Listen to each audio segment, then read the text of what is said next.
Rasululloh sollallohu alayhi vasallam aytdilar. Namozxonadalar. Va yasumun, roza tutardilar. Va yuzakkun, o'zlarini poklardilar. Va yahujjun, hatto haj qilardilar. G'ayra annahum kanu idza urida lahum shay min al-harom ahaduhu. Ammo ularga bir haromdan narsa kelsa olib qo'yaverardilar. Yeb qo'yaverardilar, ishlatib qo'yaverardilar. Fa ahbatallohu a'malahum. Shuning uchun Alloh ularning amalini habada qildi dedilar. Namoz o'qiydi, roza tutadi, hajga boradi, lekin birovning haqqiga xiyonat qiladi.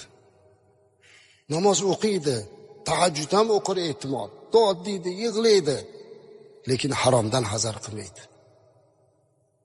Birovning haqqini yeb qo'yadi, kimgadir tajovuz qilib qo'yadi, xiyonat qilib qo'yadi.